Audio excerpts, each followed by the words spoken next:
Welcome and good morning, everybody. This is the Delaware Humanities 2024 virtual grant information session. My name is Helen Sears. I'm the Grants and Operations Manager here at Delaware Humanities. I'm the first sort of set of eyes on grant applications as they come in, and I'm the one who's going to be answering most of the questions that you email in or call in, or any of the questions that you have kind of by and large. Here with me today to give me a hand is Sierra Fisher, our Deputy Director. Um, so let's go ahead and get started. Um, it's especially good timing. We are getting ready to start a new cycle for one of our major grants, Action Innovation. And we'll talk a little bit more about that and when it sort of kicks off and gets started in a couple minutes. Um, we thought it would be useful to bring local organizations and organizations across the state more information on what our grants are and how to apply for them. In this information session, we are going to go over the following: who we are, who is Delaware Humanities, and as a result, who is the NEH, who is one of our kind of the funder for our grant making program. What are the grants that we have that we offer? What can the grants that we offer fund? How to apply for our grants? How to write a successful grant budget? Or how to write a successful grant application, and then how to write a successful grant budget, which is important largely because we have our own budget template that we use, and we'll get into why we have that and what it means that we have that later. So one of the biggest goals that we have here at Delaware Humanities is we want to fund good, solid projects that help advance the humanities in Delaware. And in order to do so, we want to demystify the application process for our grants and make it so that more organizations feel more comfortable applying for the grants that we have on offer. So for some background on us, Delaware Humanities was founded in 1973 as a nonprofit state affiliate of the National Endowment for the Humanities, also known as the NEH. Delaware Humanities is what is known as a pass-through entity. This means that organizations like the NEH give us a certain amount of money to use to fund educational and cultural opportunities. And one of the ways that we do that is by giving a portion of that grant money that we receive to organizations to use for original programming and help support and promote the humanities in Delaware. This means that we are beholden to certain rules and regulations from the NEH that they give us when they give us the money. Um, and as a result, that means that we have to make sure that not only do we follow the rules, but so do the people who receive our grants. So if I ever say that we have to follow a rule from the NEH, so the people we give grants to has to follow a rule from the NEH, or that something is an NEH rule, that's what I mean. So in addition to grants, we also offer program resources for local organizations. This includes, we have toolkits, which are used to kind of run your own little program at an institution. We have speakers who come to organizations to give lectures, and we have resources such as books, DVDs, documentaries, etc., for organizations to borrow for their own programs. So I'm actually going to take a second, and because I know when I say, that we're a state affiliate of the NEH, some people then ask, what is the NEH? Even the National Endowment for the Humanities. I talk about it a lot. So the NEH has their own rules and their own definitions. So you might be asking, okay, well, what even is the NEH? Why is it so important that we follow NEH rules? So the NEH, as a real quick sidebar, or the National Endowment of the Humanities, was founded in 1965 as part of the National Foundation on the Arts and Humanities Act. It created both the NEH, which is the National Endowment for the Humanities, and the National Endowment for the Arts, also known as the NEA. So if we say the reason we can't fund arts projects is because it's purview of the NEA, that's what we mean. They're a separate organization. But the National Endowment for the Humanities is considered an independent federal agency. Independent federal agencies are agencies that are technically part of the executive branch of the federal government, but function generally and usually insulated from the same kind of presidential control than other executive branch agencies. Um, so if you look at this chart very briefly, this is one of my favorite charts because it really shows where from the executive branch all the way down to independent establishments, the National Foundation on the Arts and Humanities is. It's there alongside, the Postal Regulatory Corporation, the Federal Trade Commission. It's one of those many independent government agencies. And then inside of there, buried all the way down here, is federal state partnerships.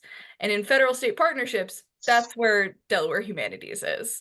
So while we ourselves are not a government agency and while we ourselves are not considered a federal agency, when you follow this little flow chart all the way back up and then all the way back up, the money that we receive from the NEH is considered federal money because it is all the way up from the federal government, kind of all the way up this flow chart.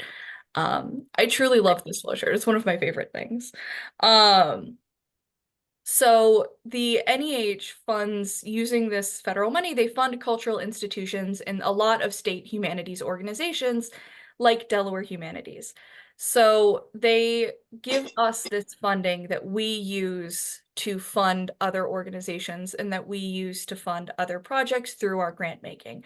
So it's a long kind of circular way to say that the funding that we receive from NEH is in fact federal funding, which is going to be important later on in the grant application process because a lot of grants and a lot of organizations have rules surrounding federal funding, and what you can do with federal funding, what kind of federal funding you're allowed to use if you already have federal funding, if you're allowed to get grants from two different organizations, how you have to deal with two different like pools of federal money grants. And we're going to talk about all of that later. But that is just a little brief overview on what the NEH is to talk about what Delaware Humanities is. So, uh, going back to kind of Delaware Humanities, now that we've established what the NEH is and what Delaware Humanities is, one of the other questions I come across a lot when trying to explain who we are and what we do is what are the humanities? Um, which we've already used humanities a lot. It's in the NEH's name. It's in our name. It's all over our grants. It's all over our applications. It's all over the things that we use to discuss what our grants can and can't do. So you could be wondering at this time, well, what are the humanities? How do I know if my project is advancing the humanities? That is not an uncommon question. It's actually a very nebulous subject, and it's a question that gets debated and conversed upon all the time. Just what are the humanities and what is the succinct way to define it? If you come out of this with a succinct way to define the humanities, we'd actually love to hear it. So in 1965, the National Endowment the National Endowment uh, the National Endowment for the Humanities defined the humanities using a tremendously huge chunk of text that says the humanities, quote, includes but is not limited to the study of interpretation of the following: language, both modern and classical, linguistics, literature, history, jurisprudence, philosophy, archaeology, comparative religion, ethics, the history, criticism, and theory of the arts, the aspects of social sciences which have humanistic content and employ humanistic methods, and the study and application of the humanities to the human environment with particular attention to reflecting our diverse heritage, traditions, and history to the relevance of the humanities in the current conditions of natural life. End quote. Which is an extremely long academic description that is not at all helpful when it comes to deciding what makes a public program rooted in the humanities.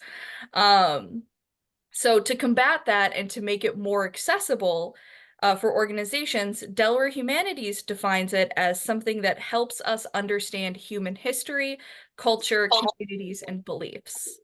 In the humanities, we explore how people have created their world and how they, in turn, have been formed by the world around them. The humanities are critical, speculative, and reflective. They help us to understand our lives and the lives of others. This means that to Delaware Humanities, humanities are anything that helps us understand human nature, human culture, human belief, human history. It is a reflection of human experiences. And we use that in our mission statement because our mission statement as an organization is we strengthen our communities by connecting Delawareans through the diversity of human experiences. And to us, that is kind of one of the functionalities of the humanities. Um, we have then taken this definition and we have split into our four core concepts. What we see as kind of four major pillars of the humanities. So we have stories and history, environment and health, media and democracy, and culture and community. Stories and history, as you might have guessed it, the stories and histories of people, places, and things. Environment and health, how do people interact with their environment, and how does the environment interact with people? And how does environment impact the health and well-being of people? And how does the health and well-being of people impact their experience as humans? We also have media and democracy. How does media shape our lives and how can we learn from media? How can media change and influence us? How do people interact with democracy? And how do media and democracy interact with each other? And culture and community. What communities are we in? How do those communities interact with one another? What are our various cultural points, our cultural touchstones? What are the cultures of various communities that we're in? Those are the different core concepts that we focus on in Delaware Humanities and that we see as kind of pillars of the humanities. So from how we have defined the humanities, we found that most projects tend to fit within any of these four core concepts. And as a result, to make kind of humanities as a concept more tangible and accessible for grant applicants and recipients, we kind of give these four core concepts as guiding points. Before I move on to our grants and kind of how we can use our grants to then further the humanities, do we have any questions about us, about who we are? What a brief interlude lecture about the NEH.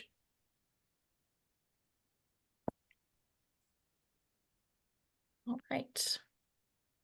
It does not look like there are questions. I will go ahead and please. All right, I go ahead. No problem. I know I talk fast. If you ever need me to slow down or repeat something, totally fine. All right, so next up, we'll go right into what our grants are. So we regularly offer two different kinds of grants, opportunity grants and action innovation. Each of our grants have different timelines, different amounts. Yeah, if people can also mute yourself if you've got yourself unmuted, that way we can unless you're asking a question, that way we can keep it a little bit clear. All right, so we regularly offer two different kinds of grants, opportunity grants and action innovation. So each of our different grants have different timelines, different amounts, and different requirements. I'm going to give you an in-depth look at both of them and their differences. So when it's time for you and your organization to apply for a grant, you know which one is going to suit you better. So the first one we're going to talk about is opportunity. This is because opportunity is our most regularly available and kind of quick and easy to apply to grant. Opportunity grants are available to any kind of not-for-profit organization, including those that do not have tax-exempt status. And they are available for any amount up to $5,000. Our opportunity grants are available for any number of projects or events.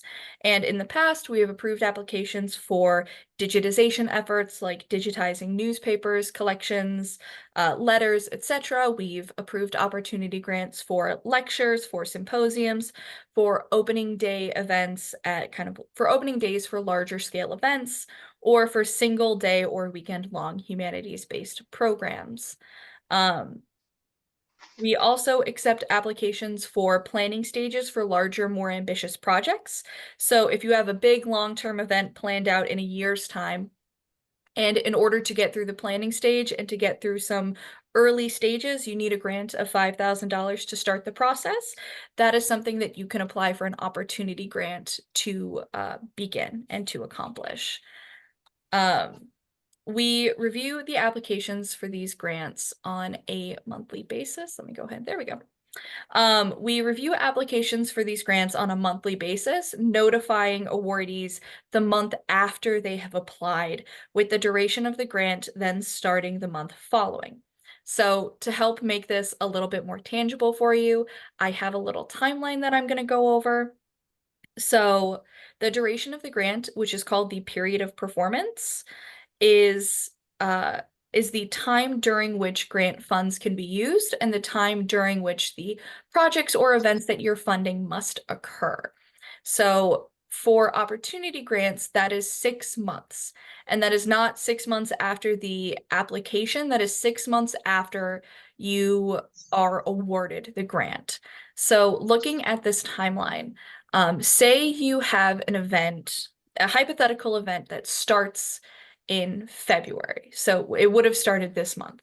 So if you had an event that starts in February, you would have had to apply for the grant at least 2 months. We actually are now suggesting kind of 90 days, 2 to 3 months before the first event. That way, there is time for your grant to be reviewed and time for you to be able to use the funds, because you are not allowed to start using funding until the period of performance starts. So you would have had to apply for the grant in November, during which the grant would be reviewed in December. By the end of December, you would have been informed whether or not you got the grant, and your period of performance would then have started January 1st. And once the period of performance starts, that is when you can start using grant funding to pay for travel. If this is kind of a hypothetical like speaker event that you need locations and you need rental spaces, you can start paying for locations and you can start paying for rental spaces starting January 1st. So starting at the start of your period of performance. If you apply for a grant today, so if you applied for a grant in February, right? So it would be February you would apply for the grant. Then March would be the grant review period. So I would be reviewing the grants in March, and then they would be going to the next level to our executive director and deputy director to be reviewed after me. And then the end of March is when you would hear whether or not you received the grant. Then the period of performance, so when you could start using grant funding, would be April 1st. And you would have 6 months out from April 1st to use the grant funding and to put on your event. So unfortunately, we are not able to retroactively reimburse payments that were made before the period of performance starts, because you only sign your grant agreement, which is kind of this contract that we have that says that you understand all of the rules of the grant at the start of the period of performance. So there's the whole timeline for you. So in this situation, right, June 30th would be when the period of performance ends. And after the period of performance ends, we have a whole other host of paperwork for you to fill out, but that would be a later issue. So for the moment, we're kind of going to go back and we're going to look at some of the other requirements that we have for our grants. One of the other requirements we have is a one-to-one cost share match. Now, in extreme cases, the one-to-one cost share can be waived, but a one-to-one cost share is required for both the Opportunity and the Action Innovation Grant. And it means that for every dollar of Delaware Humanities funding you request, your organization provides a dollar in cash, or what we call in kind. Now, or you have like an extra external gift, as long as the external gift is not federal money, which is why it's important that you know that Delaware Humanities grant funding is considered federal money. Because if you're looking at, another organization that's federally funded and they say, well, you can't match federal money with federal money because we can't match federal money with federal money, we're considered federal money. Um, but a one-to-one cost share it's exactly what it says on the tin, right? Every dollar of Delaware Humanities funding has to be met with a dollar from another non-federal source or in kind. So the two different kinds that we usually talk about are cash and in kind. Cash, exactly what it says on the tin.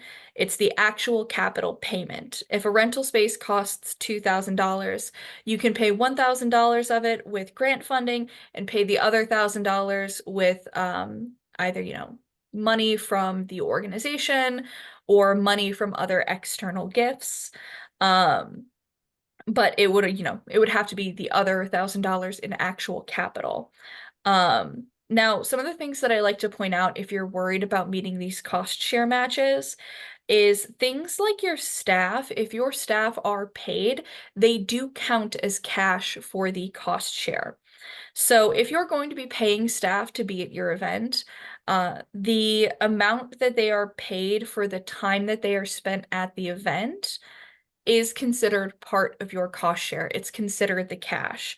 And that is not just, attending the event. That is for their planning the event, for putting on the event. If you aren't paying them and they're volunteers, that is considered in kind. So in kind is a little bit less clear right off the bat. In kind means that you're counting something that you're doing as part of the payment, but it doesn't necessarily mean that it is being paid for with actual capital value, with actual cash. Um, so if you're a volunteer-run organization, because your time is still valuable, you get to count the hours that you spend volunteering or that your volunteers spend as in kind because your time is effectively being donated. Um, the other example I like to give is rental space. If you're doing a speaker lecture series at libraries and one of the libraries you want to host at decides to not charge you a rental fee for the room that they would normally charge a rental fee for, if they, are normally charging $1,000 to rent this room.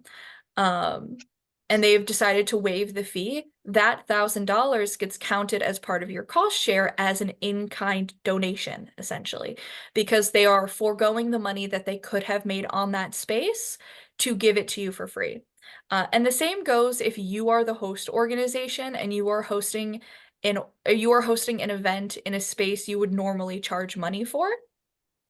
Then what you would normally charge for that space for rental is considered part of your in-kind cost share because you are donating it to yourself. You are foregoing the money that you could have made at that location. We try to make it as easy as possible to make your cost share requirements.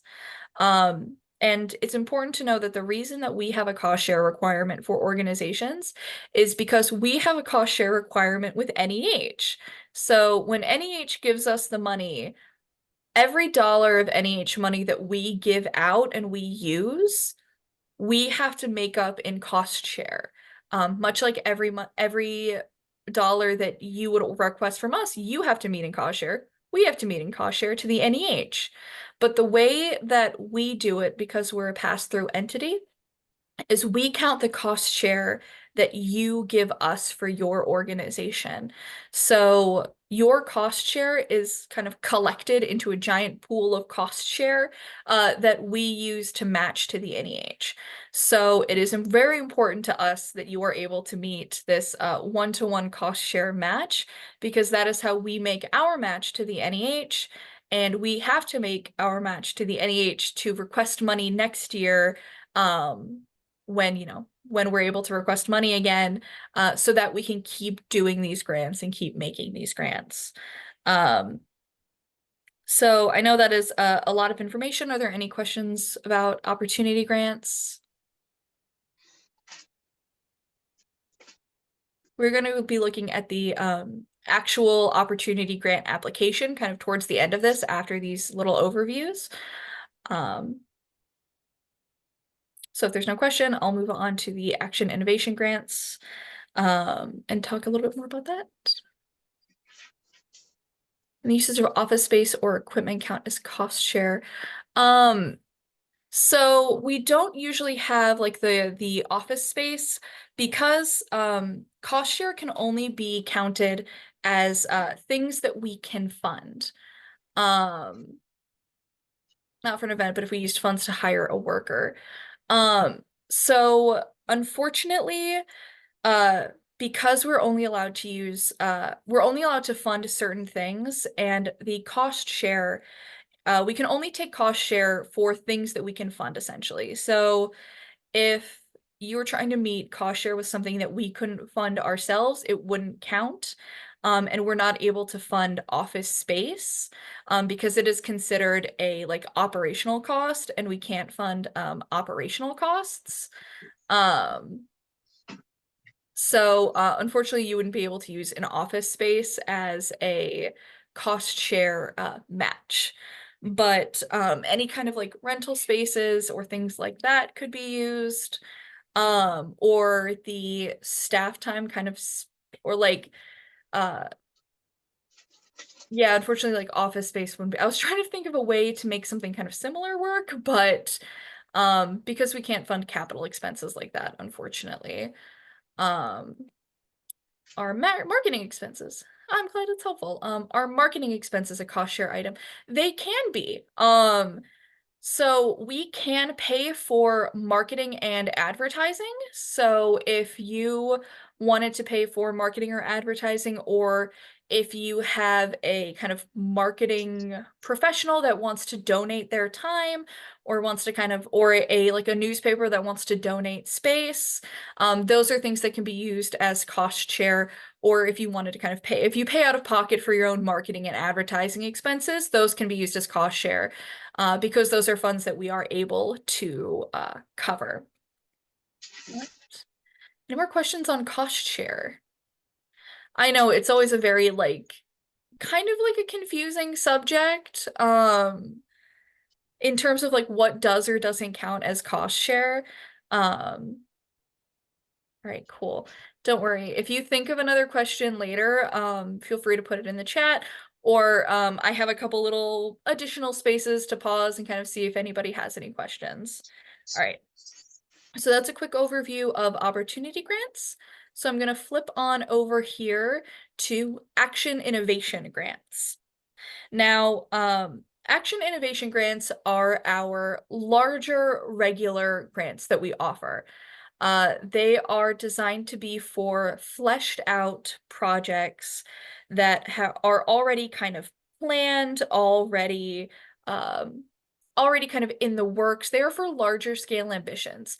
And to reflect that, there are a couple of key differences. The first one being that the opportunity grants are for up to $5,000, but the Action Innovation grants are for up to $18,000.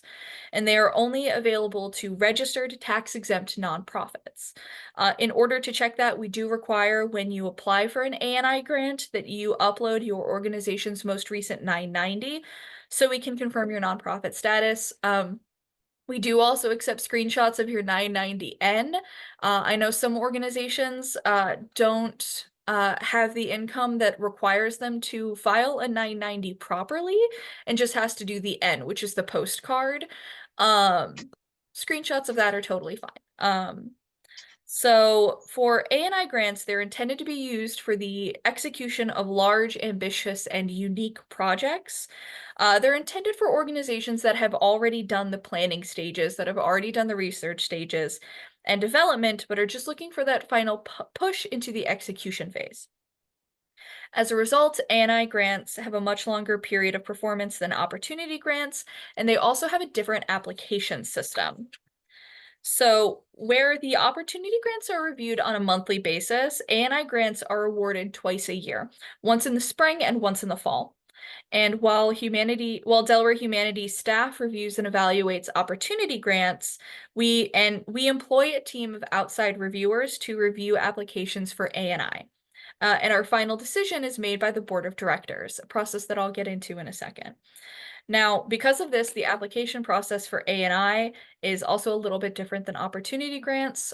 When we look at the opportunity grant application, when you apply for an opportunity grant, you go directly into the grant application for opportunity. For Action Innovation, there is a step before you are in the application itself called the LOI, or letter of inquiry. So the letter of inquiry is a separate kind of pre-application screening where we have you read a lot of the information and the rules up front. If you have a UEI, it's a unique entity identifier. Again, I'll get into that in just a second. It's where you'll put it there. That is where you upload the 990 or the 990N. And it's also where a thing that we're starting new this year. It's where you book a little 30-minute meeting with me to talk about your project, about our expectations for grant applicants, and the whole application process, and what the sub-award process after you receive an award will look like. So that is where we will talk. It's a 30-minute meeting where we can talk about the kind of follow-up paperwork you would have to do, about what your plans for the project is, what your expectations for your project are, what the audience for your project is, and what like the timeline you're looking at for your project is. We do this for two reasons. One, because it helps us narrow down the application pool to ensure that projects and organizations that fit our eligibility requirements are the ones who are applying for these grants. And two, it helps you save time because the Action Innovation application isn't super long, but the process from application to receiving the grant is 7.5 months. It is a very long process, and if it turns out that your grant is better suited for an opportunity grant, or if it turns out that your project is something that wouldn't be fundable, we don't want you to have to waste that time waiting for an answer. So we have you do that little 30-minute meeting. It's a virtual meeting. It can be via phone, it can be via Zoom.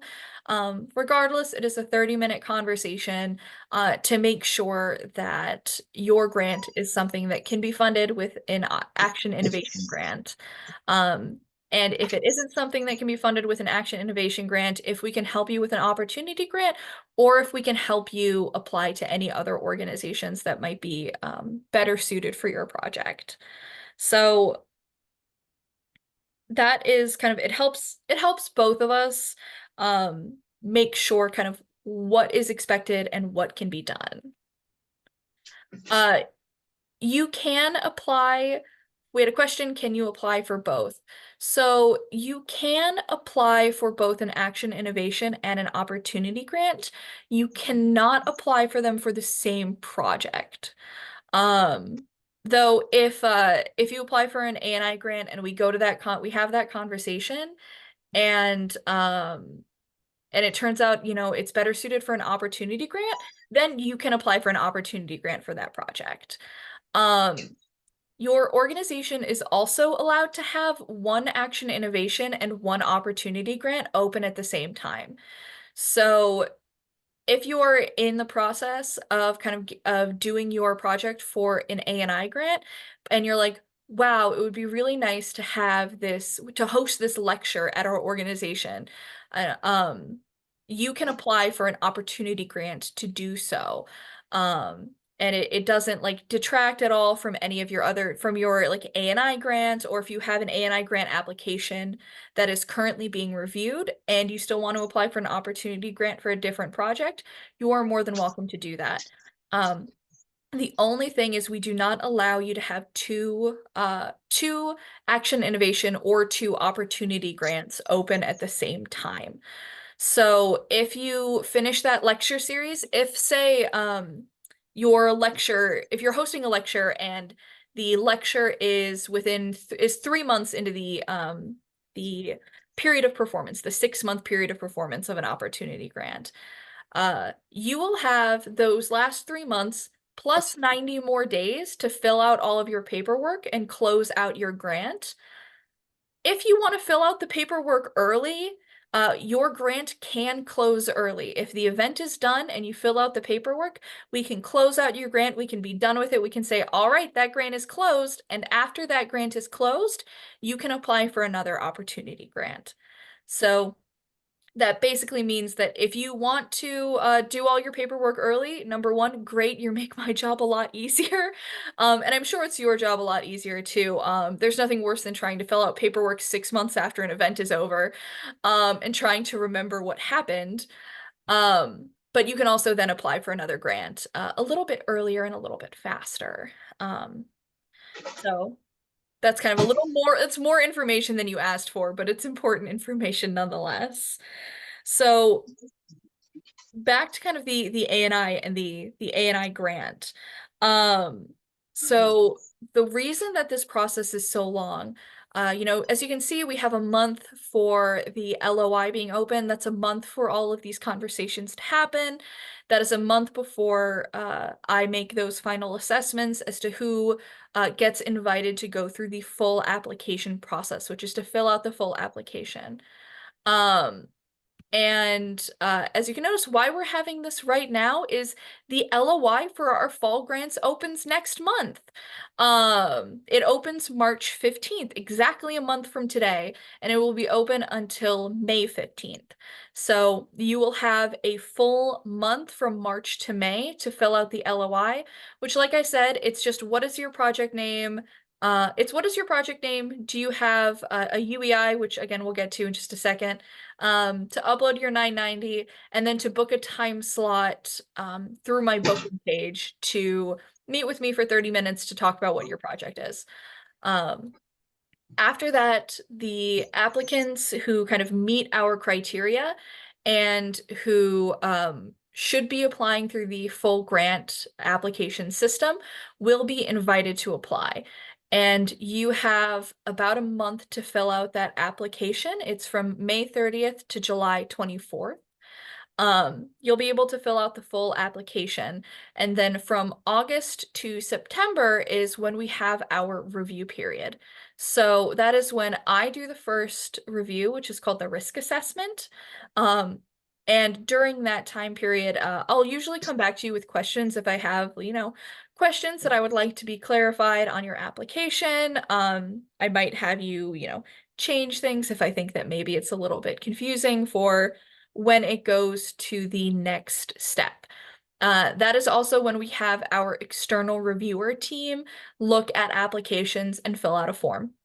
The external reviewer team are professionals in their field that we kind of pay to look at grant applications and to provide an unbiased outsider view on these applications. It's super useful because if you're me, you've been looking at these applications and hearing about these projects from end to end. Um,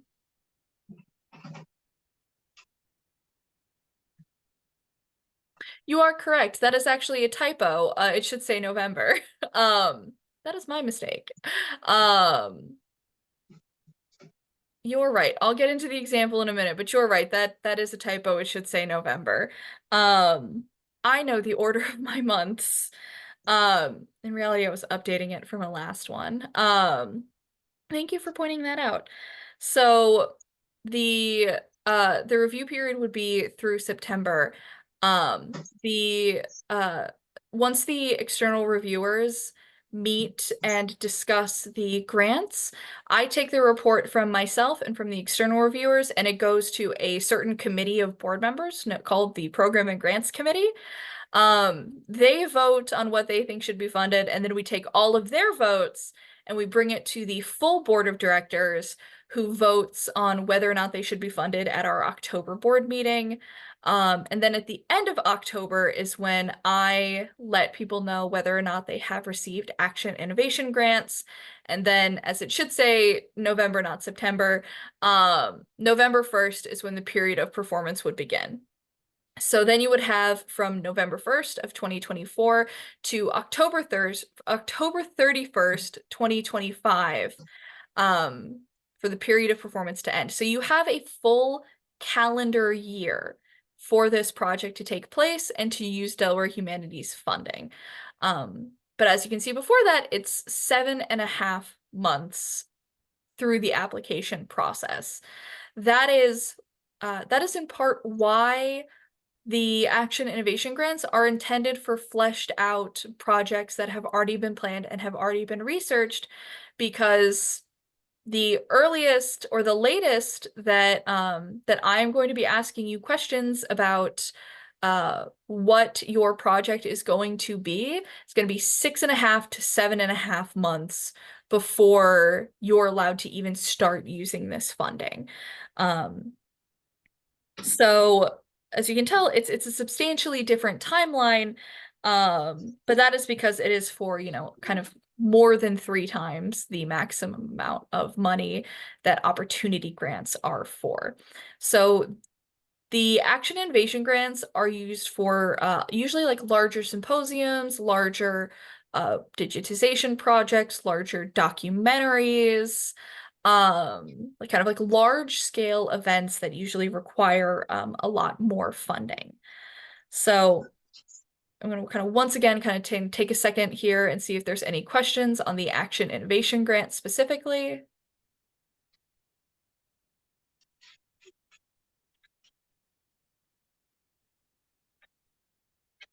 And we'll leave people a second to type them out if they want.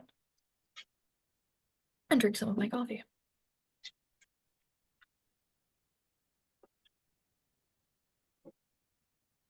Cool.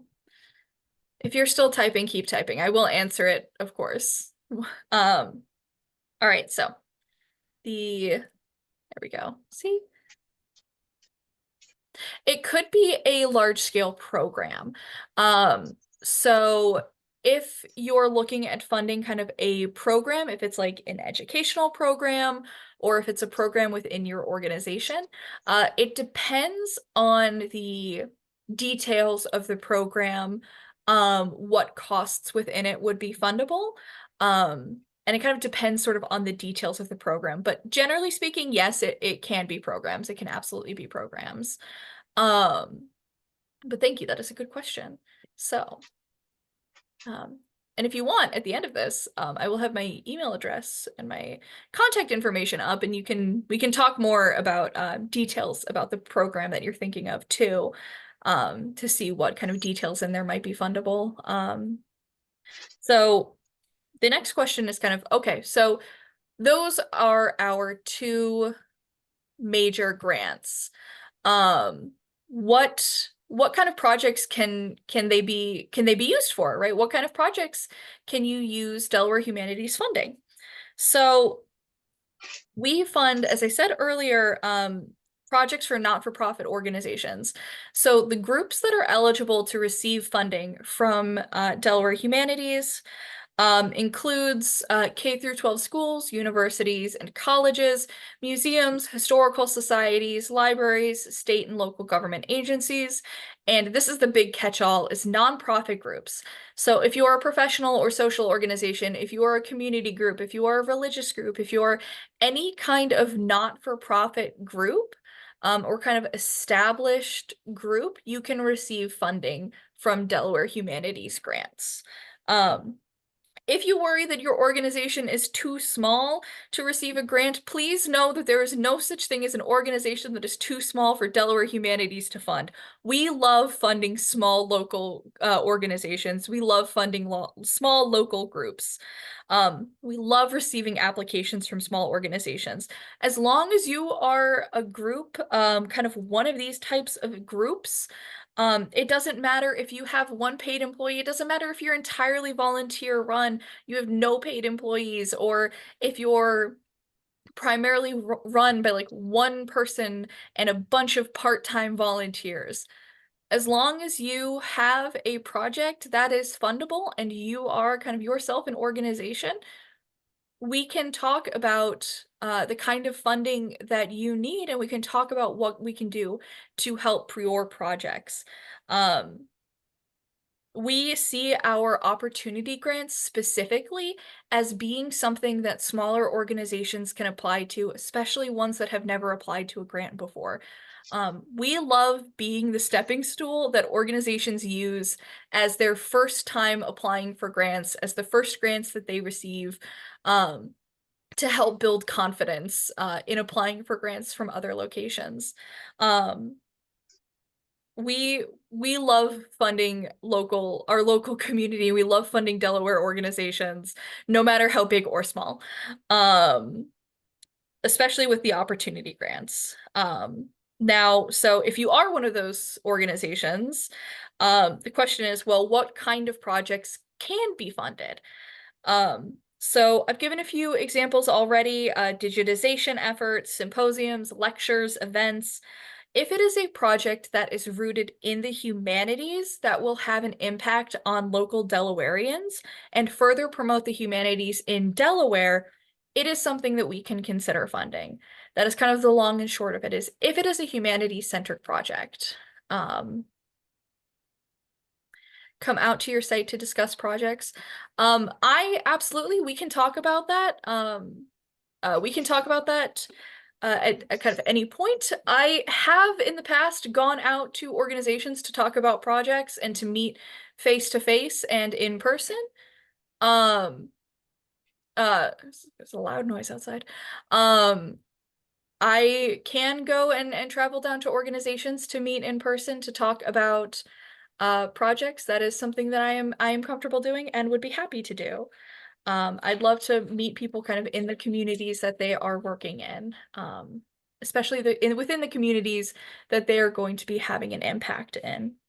Um, I also find it very helpful to see the space sometimes and to kind of meet people face to face, but that's a conversation we can have at any point. So the kind of projects that can be funded um, are, like I said, anything that really promotes the humanities in Delaware, which is an incredibly broad category. So I thought it would be useful to then have kind of what we can't fund and what isn't fundable.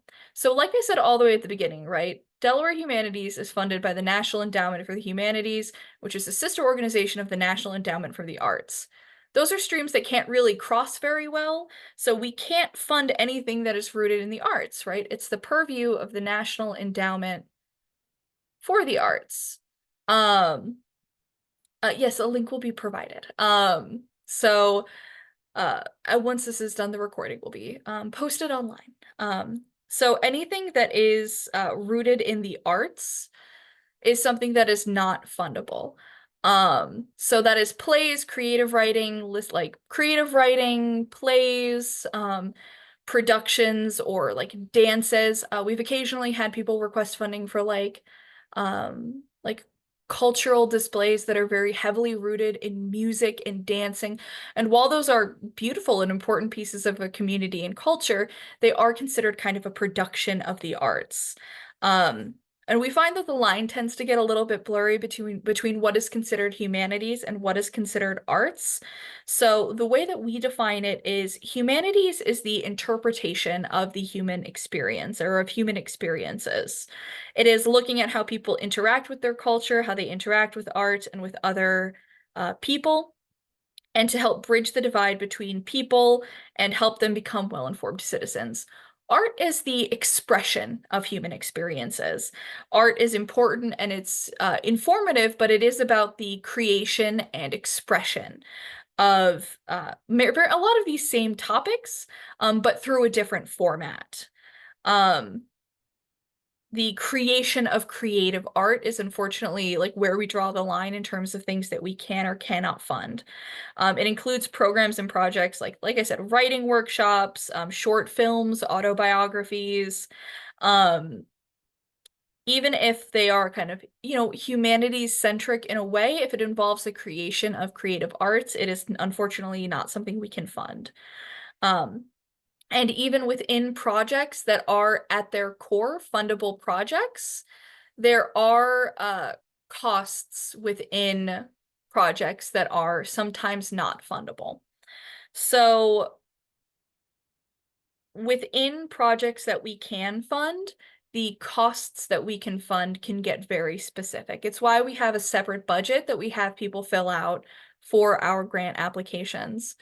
So funding can be used for integral or important programming and implementation costs, which is really anything that needs to be paid for to get these grants to get your project up and running. That includes book acquisition costs, technical costs, and consulting for digitization efforts, honorariums for humanities experts and scholars or facilitators, travel that is domestic. Again, this comes into federal funding. We can pay for domestic travel, we can't pay for international travel. Per diem costs, supplies, rental space, promotional printing. That's kind of where the advertising is in that promotional and printing. The things that we are not able to fund are general operating or salary costs.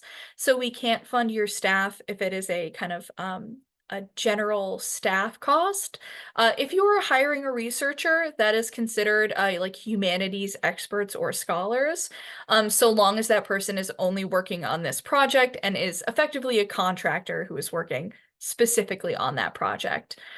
We cannot fund scholarly programs or research with a limited or individual audiences, which is a really fancy way of saying we can't fund somebody's dissertation or master's thesis research. We can't fund competitive re-granting or awards, which is another way of saying we're a pass-through entity. We can't fund other pass-through entities. So you can't take our grant money and give it away as a grant. Pre-award costs, which is just anything that is a cost incurred before the start of the period of performance. International travel, again, because we're federal money, that's one of the things that we're not allowed to fund. Construction or property purchase, preserving or organizing inaccessible material. And the key word there is inaccessible. If you need funding to preserve, reorganize, or restructure for a little research library that you have, or for a collection that you want to be open to the public for research, that is something that you can request funding for. As long as the end result is something that is open to the public and is available to the public or available to like borrow or to like for other people to come look at, that is totally okay. That is fundable. If anybody here is familiar with the University of Delaware's Collections Aid, formerly known as SWAT, that is something that we have been funding for quite some time. It's preserving and organizing a lot of materials that are usually available for research. That's always a good example that I have for preserving or organizing accessible research material. We are not able to fund lobbying, we're not able to fund alcohol and entertainment, and we are not able to fund non-humanities and non-humanities social sciences. So what non-humanities social sciences is basically listening tours, focus groups, anything like that is considered a non-fundable cost. All right, so say you've gone through all of this. You are an organization that is eligible for funding. Your program or your project is eligible for funding. Your costs are eligible for funding. All of those three major things kind of check down the line. What do you do next? You apply for a grant. So this is how you apply for an opportunity grant. That circle has been there for a long time. I don't know why. I don't know why the circle stays there. So the first thing that you have to do, this is the big how to apply section.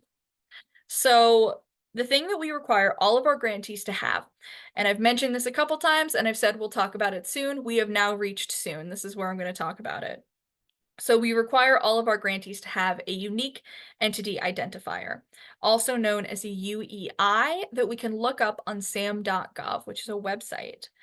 So this is what tells us if you are a registered nonprofit entity. This is what tells us if you are considered a not-for-profit group, and one that kind of the government recognizes. So we like to forewarn you that a UEI is something that can take a little bit to get. For a while, it took months to get a UEI. I think right now it's at like a month, give or take, to get one. But it is a totally free identifier. If you see something that tells you you have to pay for a UEI, that is a scam. Sam.gov will never ask you to pay for one. It's not very difficult to register for, and once you get it, it does have to be renewed every year. It takes about a day to renew now, I think. It renews super quickly. But you do have to keep it renewed annually in order for it to be considered valid for us to be able to look it up. Um, Also, there's a button that you have to check that says that you are letting it be searchable. Some people have accidentally turned that off. Some people have forgot to make it searchable. If you don't make your UEI public, it's like you don't have one because we can't see it. Um, so the only thing that I like to have people keep in mind is once you get a UEI, make sure that you keep it renewed every year. Set a calendar, or like a little alert, or keep a sticky note by your computer, because it can be a little bit difficult to see kind of when it lapses. And just to make sure that it's not going to expire during your period of performance, because if it expires, we won't be able to give you money, unfortunately. Um, so once you have your UEI, you can make an account on Foundant. So if you go to our website, Delaware Humanities, or dehumanities.org, in the upper right-hand corner, there is a bar with a bunch of icons. And next to the donate button, there is this red and black square with a T in it. That takes you directly to Foundant, directly to the login, and create your account page. So, if your organization already has an account, but you don't have access to it, you can also change your password there. So you don't have to make an entirely new account. You'll be able to change your password and access the information there. Um, and now, with your Foundant account and your UEI, you are going to be able to apply for either of our grants. We have a couple different play-by-plays that are in video form on our website that tell you how to access the grants and how to access everything through Foundant.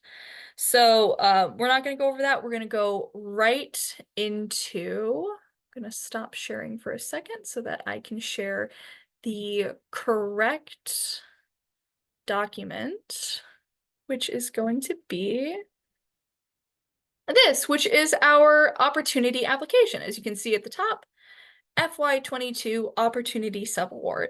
We are currently in FY24. We are currently in FY24, fiscal year 2024. This is the application that is for the Opportunity Grant. Now, the Opportunity Grant application and the A&I Grant application look very similar right now, which is intentional. We want to make them as clear and easy as possible. So I'm going to go through all of this and make sure end to end that everybody kind of knows what the questions are, knows what they're asking, and knows how to answer them. So these are all of the questions about sam.gov and about the UEI.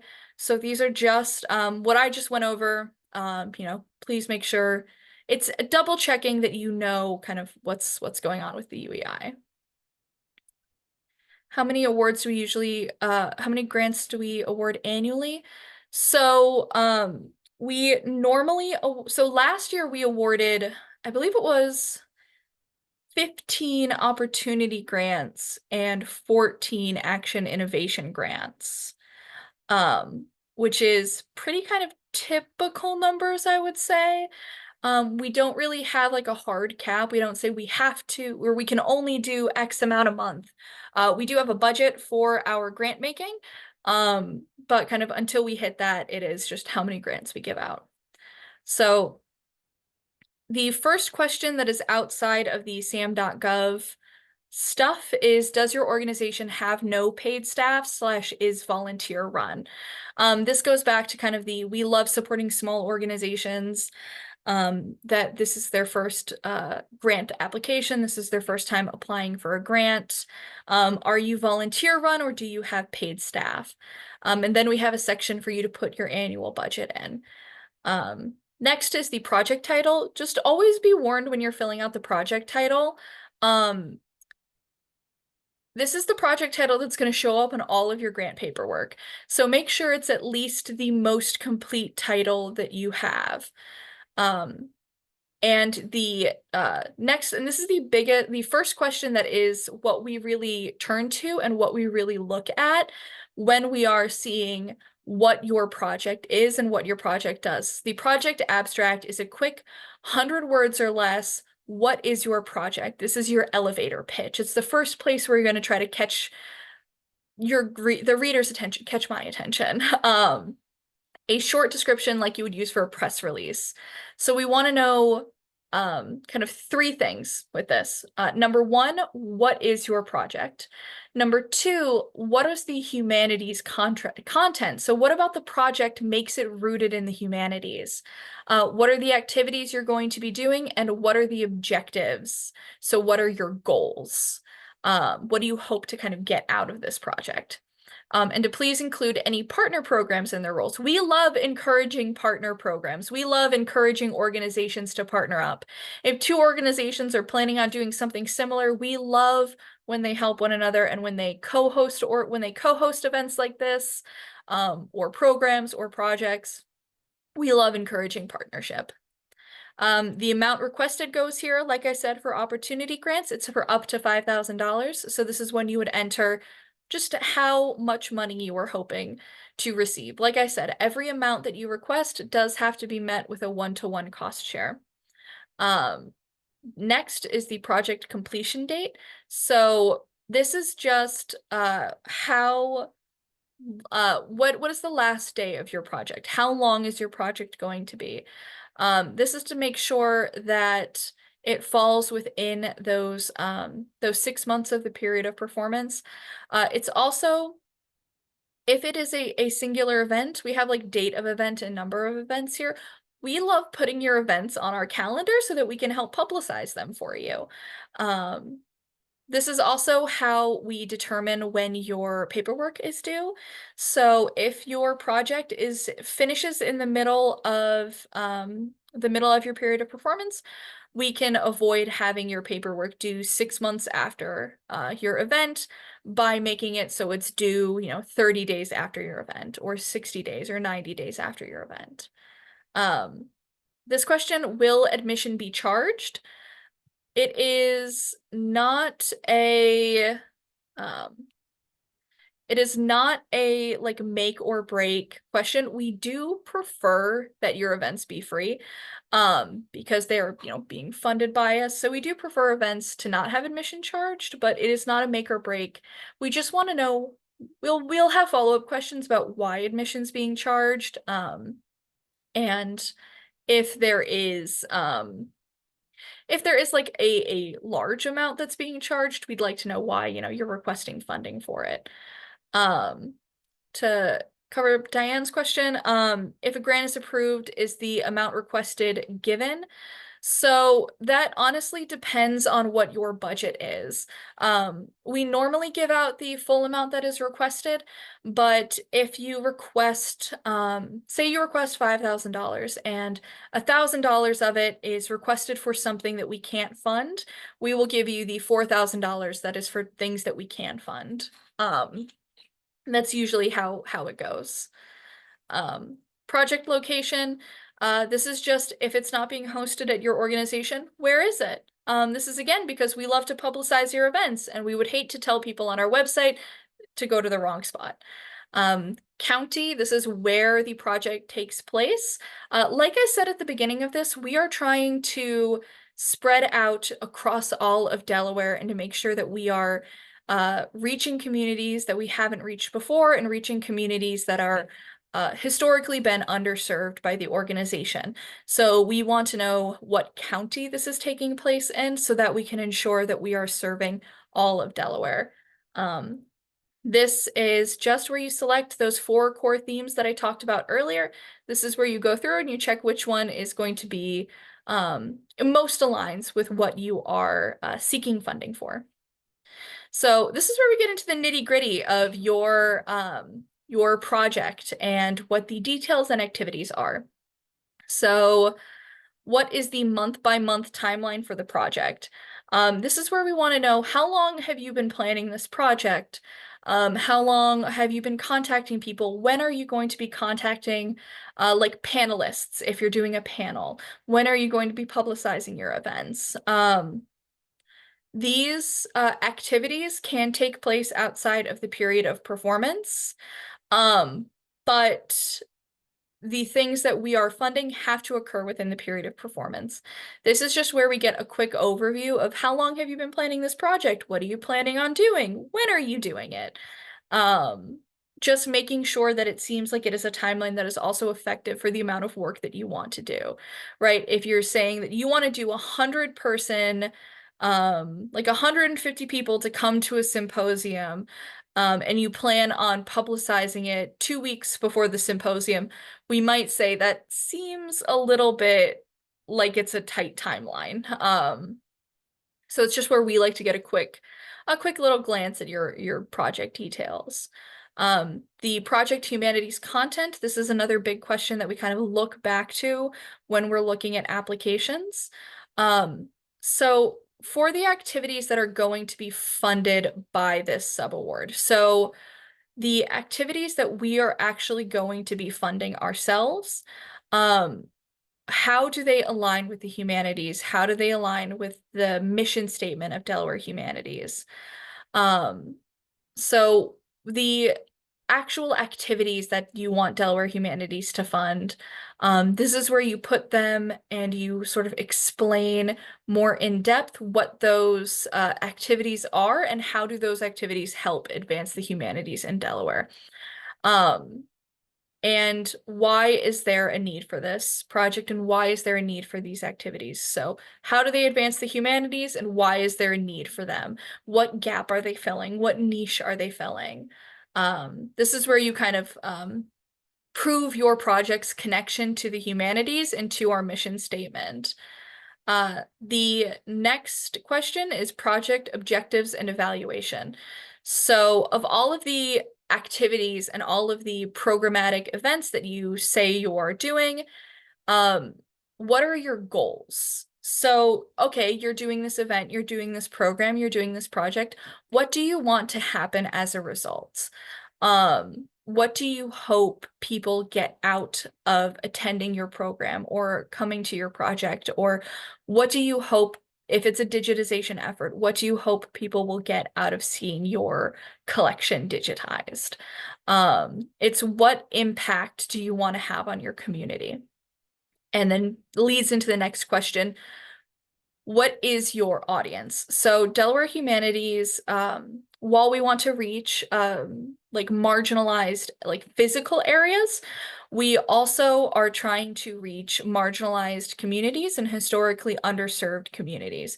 This includes, but is not limited to, rural communities, ethnic minorities, LGBTQIA communities, active military and veterans, senior citizens, women, low-income individuals, incarcerated individuals, and individuals with disabilities.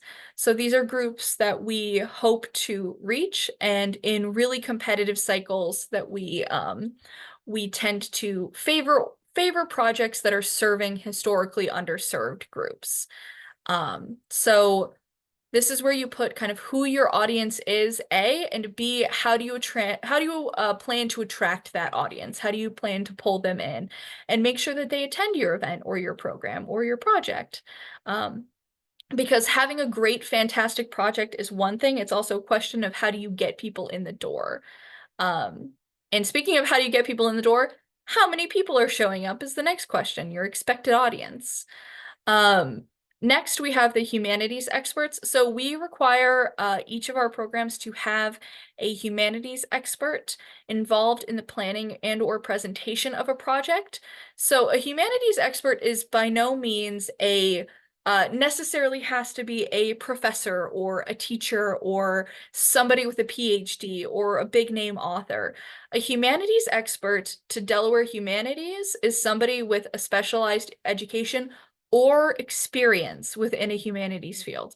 So while you can have scholars or professors or teachers be your humanities expert, you can also have village elders, traditional knowledge keepers, people who have been in charge of collections for a long time, tribal chiefs. Any one of these individuals can serve as your humanities expert. This is where you describe who they are and what their role will be, and whether or not you've confirmed their involvement. You don't have to have their involvement immediately confirmed, especially for A&I grants, but we like to see who has or has not been confirmed. And then you can either post their resume or you can post a biography, like a snippet that you've written up about them. Next is the cost share personnel. So that is all of the people who are involved in the planning and implementation of the project who are not going to be paid by Delaware Humanities. So that is where you list, like, this is the staff that works for us who's going to be working the event. These are humanities experts who either the organization is paying for or who have donated their time. So these people can be paid, they just won't be paid with Delaware Humanities funds. So this is everybody else who is involved. And the last question that we check on this is your contingency plans. This used to be the COVID-19 plan. But if there is a massive COVID outbreak, if there is a state of emergency, if we get a bunch of snow out of nowhere in June, if you are rained out, if there's a hurricane, if something happens, how do you plan to adapt your project for an unexpected event?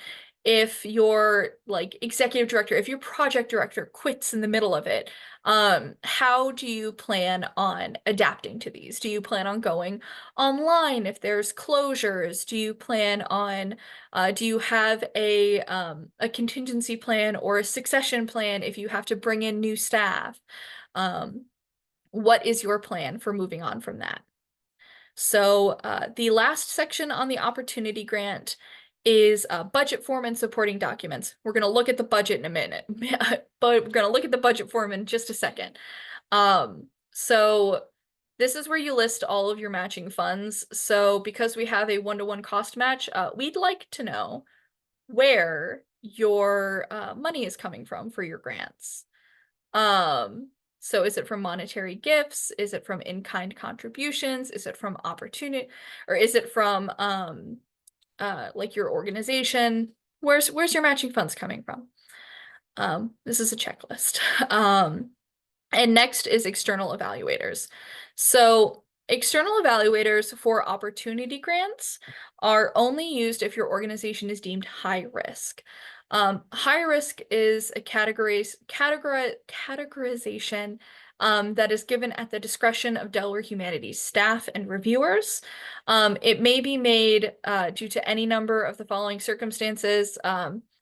If you are new and have never worked with DH before, in conjunction with any of the following, if you've changed your budget and your usage of subaward funding without proper notification, when you fill out the budget form, we expect you to adhere to the budget form just in terms of what Delaware Humanities funding is for.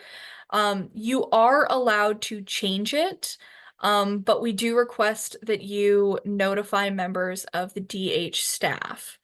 How is your staff culturally and racially? I'll talk about that once I get down to the end of this. But no, I have seen it. So the changing the budget without notifying me, really. If you send me an email asking me if you can change the budget, I'll probably just ask why you're changing it and what you're changing it to, but other than that, totally fine. Just as long as, you notify me in advance so that I can confirm whether or not the budget that you're changing is something that is fundable. Just making sure that it's going to fundable costs. If you have uncompleted follow-up paperwork or if you've repeatedly missed follow-up paperwork deadlines for previous subawards, and when I say like missed follow-up paperwork deadlines, I truly mean by months or weeks. I don't mind if it's been if it's a couple days late, that's fine. If I have to repeatedly email somebody asking them to fill out their forms and to fill out their paperwork, that is when it starts getting to be a little bit of a problem, and that is when an organization might be deemed high risk. Or if you've had prior financial or legal issues from an organization, then you might be made high risk. And it's only if you are made high risk, you have two things that you have to do. Being high risk does not determine your eligibility for a grant in the slightest. It just means that you would have to take $200 from your grant disbursement to pay for an external evaluator. An external evaluator is a person who comes to your event or comes to evaluate your project, writes a document, and gives it back to us. and then we give it back to you as well. Um, that happens, and if you are made high risk, you are able to request 90% of your funding upfront and 10% of your funding afterwards. Um,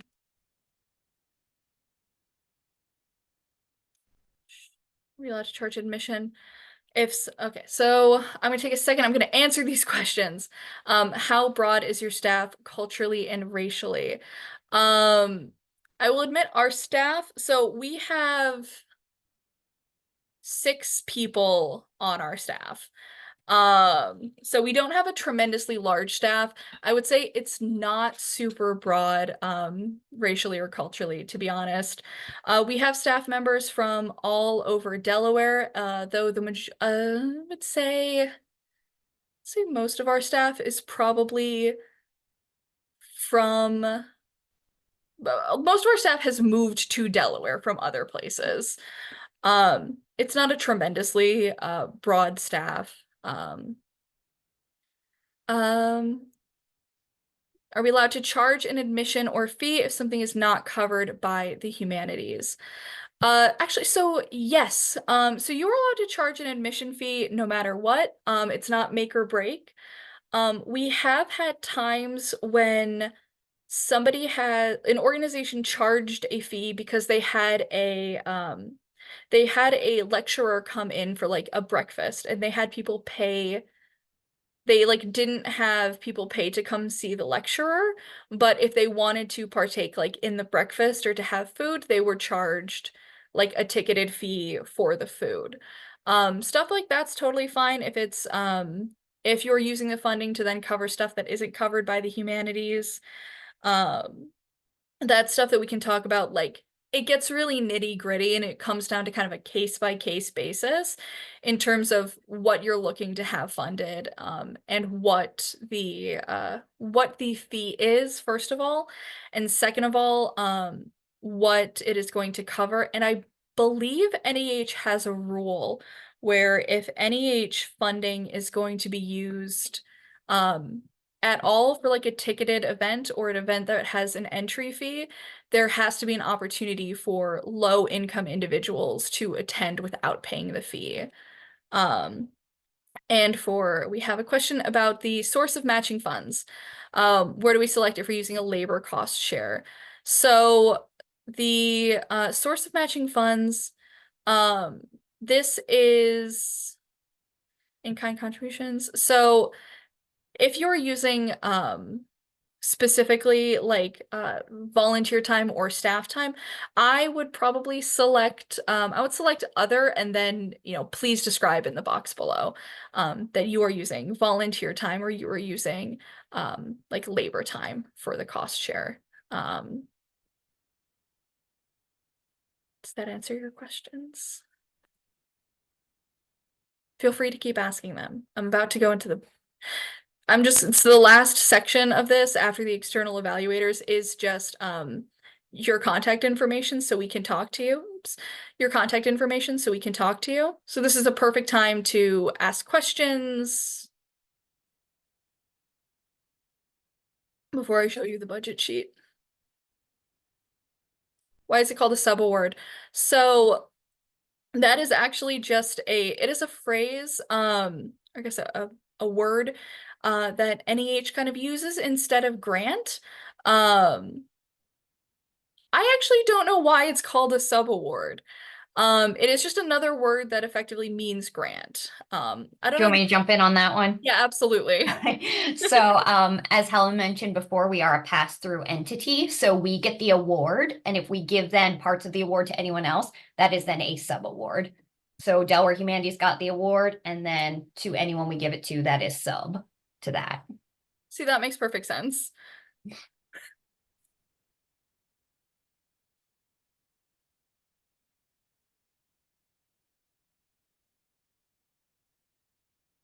We do have racially diverse people working on our staff. Um, for Darlene's question. As well as on our board of directors. I believe our board of directors It's more, our board of directors is more diverse than our staff is specifically.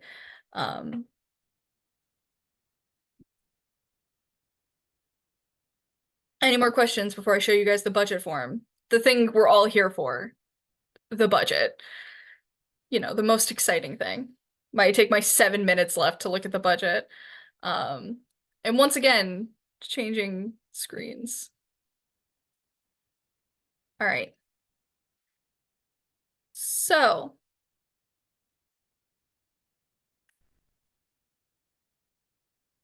let's look at the budget. There we go. All right. So this is the instruction page. This should be the first page that you land on when you open the budget form. So it has instructions on how to fill it out right here. It is the kind of the first page we have for you. We try to make it as clear for you when it comes to filling it out and as readily accessible for you. So down here, there's instructions and budget. We're currently on the instructions page. If you flip over to the budget page, this is where we have our example. So we have sections for personnel, for travel, for supplies, for rental, for promotional and printing, other, and then everything totals down here. So how you fill out the budget template is you put the individual line items here in this section, and then in the item cost, you put in the total amount that each of these line items cost. So we have, right, Dr. Jane Smith, honorarium, $200, and consultant for $1,500, library staff time for $2,000. So then after you have the line item costs filled in, you fill in how much you want Delaware Humanities or you're expecting Delaware Humanities to fund versus how much cash and in-kind and then other gifts. So these forms total automatically. So as you can see, line totals, so it's going to add everything down each line at the end. And if you put in something like here, we have, you know, the speaker fee for Mr. Jane Doe is $500. Sure. Make sure I'll handle that in a second. There's something about an error code when we hit the example button.